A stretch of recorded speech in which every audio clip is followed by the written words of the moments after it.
up to mischief. Get up to mischief. Well, as you're going to see firsthand, all of these things sleep nicely, but their batteries get tired quickly. So trickle charges are the way to go. Let me see if it'll start. Yes, man.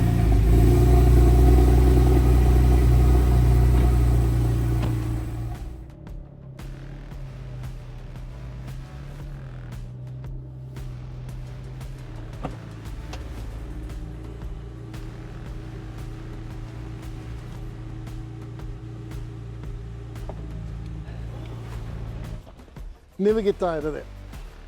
What's up, guys? I'm standing next to my 996. It's actually a 2004 model 996 Turbo. I've had it for 4 years and it's definitely one of my favorites in the collection. So what drew me to the Porsche 996 Turbo initially? Well, it's a long story and let me start at the beginning. I own a few cars today. I know that most guys, when they were growing up in their teenage years and maybe younger, if you're a petrolhead like me, probably had a Lamborghini on your wall, maybe a Ferrari on your wall. I always envisaged buying myself a Porsche Turbo Cabrio. And where that came about was I always remember watching movies, especially in America and on runways. Top Gear used to do it as well. When you get this little bug with no roof, just flying off into the blue yonder and into the distance. And most of the guys had enhanced the turbochargers, and they would just flatten anything around them. Those included the Ferraris, the McLarens. For me, it was always going to be a Porsche Turbo Cabrio. It started out as that, and it still, I suppose, almost remains that. Why the 996? Well, I think it represents the best value for money, supercar-ish performance that you're looking at. At the 2004 model, this is a genuine 310, 315 kilometer an hour car. This particular one, after the tune, is pushing out 375 kilowatts, and it's pushing out 750 Newton meters in a compact package. For me, you feel the compactness of this car. You feel it in the size and the drive, but you also feel it in the handling, in my opinion. It's a very nimble car. 996 is much maligned, in my opinion, for the wrong reasons. We'll get into it, but just looking at the lines, looking at passive-aggressive look of the Porsche, looking at the intakes, classic rims, the car's as standard as what I'd like it to be. I've not added anything, because I think it's perfect the way it is. Always first thing that I do, because we drive this car typically in summer, is roof down. So funnily enough, this is not my first Porsche. She's affectionately known or called Bumblebee, which is now my company name as well. Aptly named by my daughter. Bought it in 2012, brand new. I spec'd it like it is. It's the very first of the 991s. I had to wait 11 months for it. I actually wanted to buy the outgoing 997 Turbo or the 997 GT3. And I was told to wait for the 991 because it was such a major step forward in electronic steering, which also raised people's eyebrows. And just the general handling of this car was a massive step forward. So, why Bumblebee? Let me see if I can just... This is why she got nicknamed Bumblebee. Transformer-esque, a much more modern car, still a baby. It's got low mileage because it parks a lot. Also a great car in its own right. So specific features or aspects that stood out for me about this car. As I said, first and foremost, it's a 911 Turbo Cabrio. First and foremost. I know these lights are much maligned, and in my opinion, for the wrong reason. I know or I appreciate that when they first came out, in the earlier models, especially on the Boxsters and the Boxster S's, these were all yellow at the bottom section. And that, people referred to it as the broken egg light. And if I'm honest, that wasn't really cool. However, in this spec with the chrome and with the beveling that it does have, I think it's awesome. Turbo also has the lower air dam in front, which is a problem. It's great for handling, it's great for the aggressive look, but as you can see, I spend a lot of time having my air dam at the bottom repaired, but I wear it with pride. And I've learned not to get upset about stone chips. They'll get sorted. I've had this bonnet redone twice already in the 4 years that I've owned it. Great car. The lights, in my opinion, don't be put off by them. When you sit behind the wheel, whether you're sitting behind a 996, 997, 993, 991, 992, I know they've changed with the electronic gauges, but those iconic gauges in front of you are the same. behind the seat, from a value for money point of view, the 996 must represent, in my opinion, the best value motoring that you're going to find. Performance-wise, it will blow that 991 out of the water. Standard, they're pretty close, but being a turbo car and being tuned, we haven't modified the engine. It's really just a software tune, and we've removed the catalytic converters just to give it a little bit of an aggressive tone on it.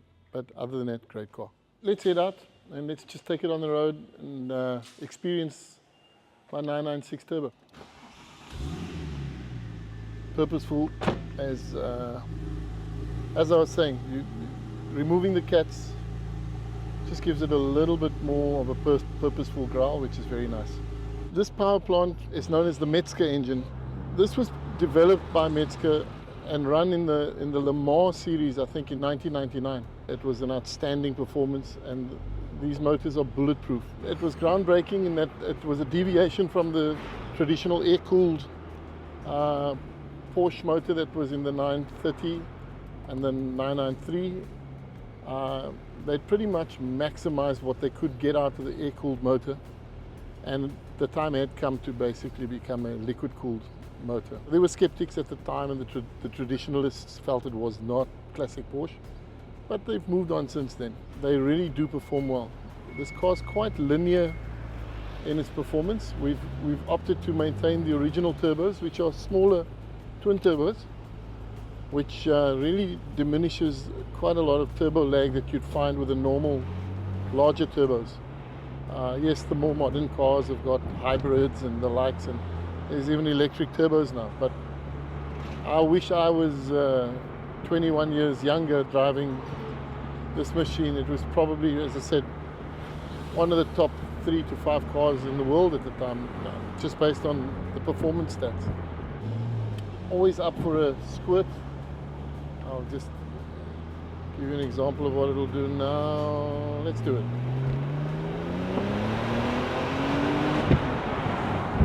It's quick. Also, it's a 4-wheel drive car, which from a driver's perspective feels really neutral. When you're having some spirited driving and you're coming out of a corner, you can feel the front wheels, and if you're not used to it, you'd swear it's a front wheel drive car. But equally, if you come in really, really fast and you provoke the rear, it will allow a power slide, even though the front wheels are still engaged. So it's a really dynamic car to drive. The feedback is great. Along at 93 k's an hour, 2,000 RPM. I'm going to give it a squirt, pop it down to third, and just feel what the turbos do. And you'll see it's instant.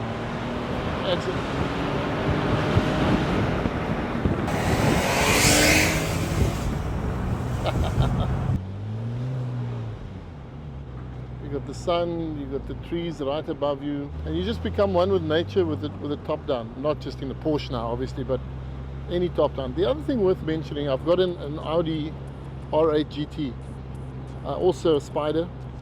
The Porsche air conditioning, heating and cooling is very effective. Even the seat warmers. When you want it cold, you put it on cold. Whether the roof's up or down, you get cool air straight away.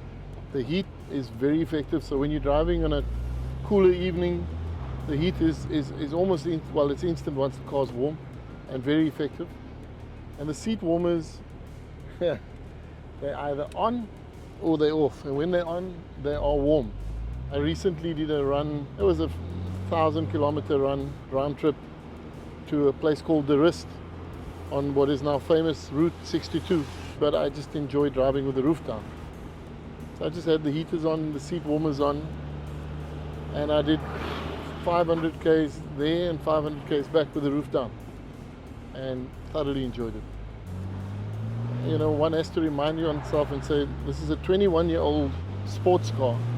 She's still a baby mileage-wise. Really, you can feel it's an older car, but not by the essentials. Let me show you this famed Hans Mezger motor. As I said, designed and developed for the car, but it actually won Le Mans. I want to show you the Mezger motor. Not much to see typically on these Porsche motors, because everything happens at the bottom. But let me just do that. As you can see, very compact, very neat, and the turbos are tucked away on either side. You want to check the oil. That's about all you need to do. I've pretty much have driven this car for 12,000 Ks with zero issues. It's gone for its normal oil service and filter changes, but that's all. It's really cool.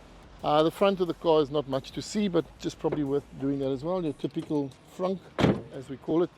It's good. Again, any 911. I own a Boxster S as well.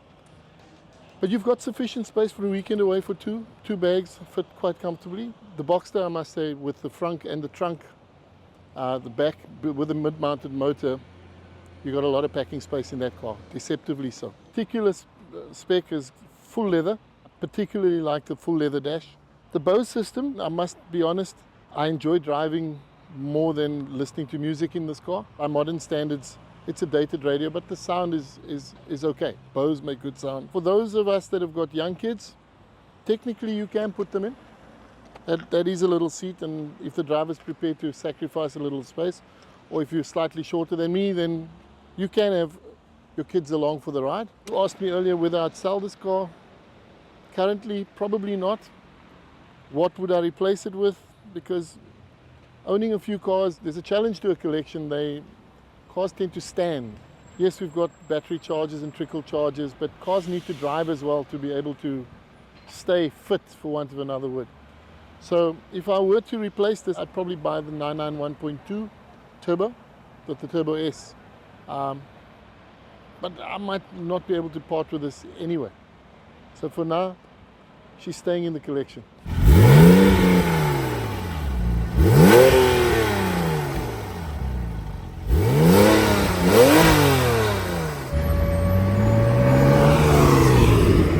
We're on a twisty now, so I'm going to put some foot. Very planted, front wheel drive system, pulling out.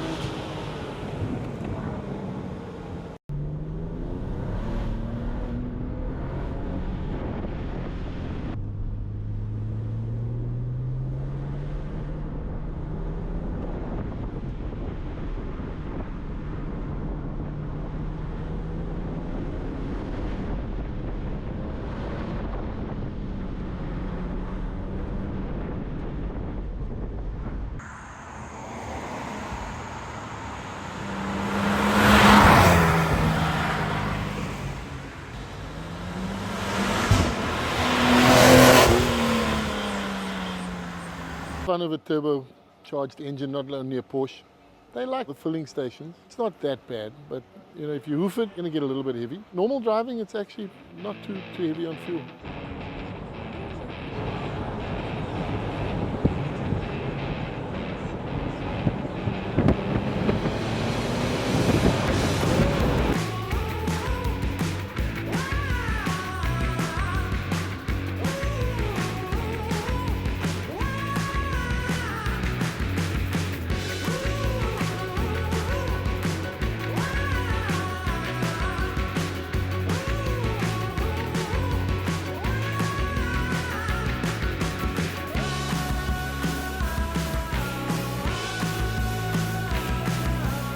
That was an interesting drive. I hope you've got some insights to what it's like owning a 996 Turbo. To recap, great car to drive, great handling car, very fast car. Most importantly, as far as Porsches go, value for money. It's not a cheap car, but it's relative to what you're getting performance-wise and exclusivity-wise, and it's a Porsche after all. It's a great car to buy. I would highly recommend buying it. Don't get hung up on the lights. The lights are actually unique. That's the way you should look at it. Hope this was good, and happy motoring. Getting up to mission. We are